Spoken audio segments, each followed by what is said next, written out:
FBI most wanted list includes 4 individual suspected of human trafficking. 2 days ago lang po 'to, 2 days ago lang. Ayan. If you have any information about these individuals, please call 1-800-CALL FBI. Ayan, oh. Makita mo nandiyan po yung mukha ni Pastor. Hanggang ngayon sikat pa rin po si Pastor sa ibang bansa. 'Di ba? Ano po 'yan, eh, FBI wanted list talaga 'yan, eh. Ayan. Kaya ilag naman po si Pastor, ayaw niyang, mapadala sa US kasi dun po merong gano'n. May may ano dun, death penalty, 'di ba? Eh, kapag na ano siya dun, kapag nakuha siya ng US, kinidnap 'no, parang si Marudo. Maduro pala, Maduro. 'Di ba? Kapag, kinidnap siya ng US, kinuha siya diyan mula sa kulungan, dinala siya sa US, ayan 'no, lagot. Tapos masisintensya ng ano, gano'n. Yari, 'di ba? Kaya alam niyo, masuwerte pa talaga si Digong, eh. Si Digong, gumanda pa yata daw yung health dun, eh, sa ICC. Eto, eh, yung mga city jail dito, 'di ba, magkakasakit ka kapag nandito ka sa Pilipinas at nakulong ka sa mga city jail dito. Mainit, dikit-dikit kayo, eh, paano kung may mga pigsa yung katabi mo, 'di ba? Pero itong si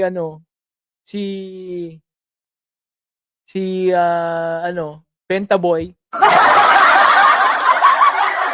sarap buhay, 'di ba? Nabibisita pa ng mga kamag-anak niya, 'di ba?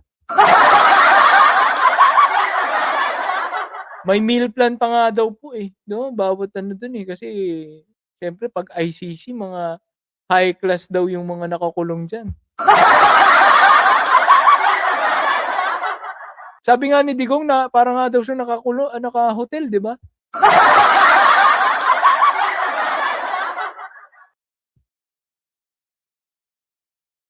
Eto daw baka kukunin na daw ni Lord. 'Di ba kapag mga pastor ka tapos makakaharap mo na si God, 'di ba dapat masaya ka? Kasi makakaharap mo na si God, eh. Ewan ko kung gusto ni Pastor Kibbs yun. So, yun nga 'no, yan po si Pastor Kibbs 'no at, mukhang, kukunin na siya ng US.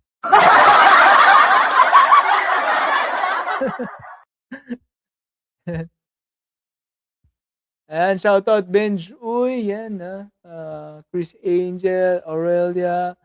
Ilang likes na tayo? Sunday kasi ngayon, eh, 'no, Linggo 'no, araw ng Linggo. Buti may mga nanonood sa'tin.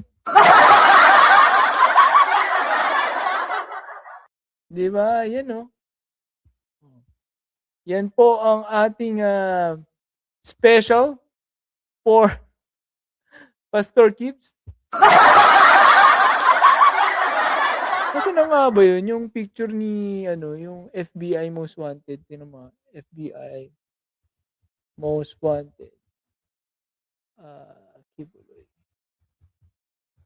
Merong mga picture nun, ayan, hanapin natin, ayun, mismong FBI website, tingnan natin kung mapapasok natin,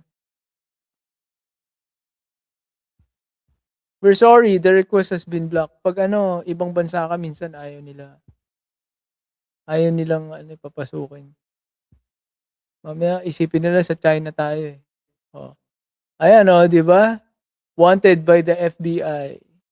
Ayan, oh.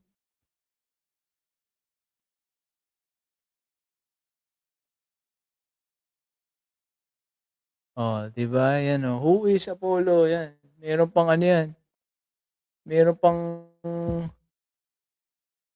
meron pang details diyan kung ano mga ginawa niyan. Ayan, he's a famous pastor with long-standing ties to the highest circles. 'Di ba? Kaya yan din po ang, patunay na hindi talaga tutulungan ng US si Digong. Kasi alam niyo, etong si Kibuloy alam sa lahat ng bansa, 'no? Aside sa wanted siya ng FBI, alam ng sa lahat ng mga ibang bansa, 'no, sa buong mundo, alam na, dikit ni Duterte. 'Di ba, there is a saying na ano, eh, 'no, "Same feathers flock together." Oh. So, papaano yan ano, papaano po yan tutulungan ng US itong si Digong? Papaano tutulungan ng US itong si Digong, eh, alam na halos isang bituka sila ni Pastor Kibuloy na most wanted ng FBI, 'no? Kaya yan po ang masasabi ko kay ano 'no, Greco Belhica, yan. Shoutout po sa'yo Greco Belhica 'no. Papaanong tutulungan ng US etong si papaanong tutulungan ng US itong si, Rodrigo Roa Duterte 'no, na kunin mula sa ICC kung alam na alam po nila na parang isang bituka lang sila nitong most wanted sa FBI na si Pastor Apollo Carion Kibuloy, oh.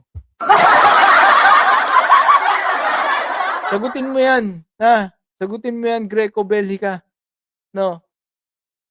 Yan, tanungin mo sarili mo kung may ano ba, may logical ba sa sinasabi mo sa mga may patagtag ka pa kay Donald Trump, eh. 'Di ba? 'Di ba? Eh, kung ito may mga kasong ano, 'di ba, alam mo naman 'di ba merong human trafficking at iba-iba pang mga kaso. Ano na ngayon si Kibuloy, 'di ba? Ano na ngayon si Duterte, I mean, 'di ba? Eh, isang ano nga lang daw sila, eh, isang bituka lang sila, eh. In fact nung, nahuli itong si Pastor Kibuloy, eh, ginawa niyang administrator itong si Duterte ng lahat ng assets ng, kanyang, religion 'no, na Kingdom of Jesus Christ o KOJC. Oh, 'di ba? So, anong masasabi mo dun, 'di ba? Ginawa siyang, administrator ng mga assets, eh, talagang dikit na dikit talaga sila.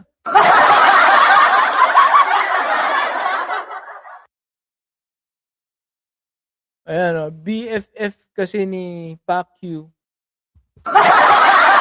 si Digong niyo, oh, 'di ba? Ikaw Greco Bellica, sagutin mo 'to, 'no? Ano? Ito para pang thrill. Eto, Greco Bellica, ulitin ko. Papaano po tutulungan ni Donald Trump itong si, Digong 'no, si, si Rodrigo Roa Duterte na nakakulong sa ICC, 'di ba, gusto mo siyang ipakuha kay US President Donald Trump. Eh, kung eto po ang, BFF ni Digong 'no, itong si Pastor Apollo Kibuloy na ano, most wanted ng FBI, 'di ba? Kaya imposible pong mangyari yan sinasabi mo 'no, 'no? Puwede siguro palit ulo. Ewan ko lang kung ano, puwede yun sa US 'no, tinatanggap nila yung palit ulo. Oh, ngayon ikaw mag-decide, Greco Bellica, kung sino mas gusto mong ano, makulong, si Pastor Akibuloy o si Digong 'no, kung palit ulo.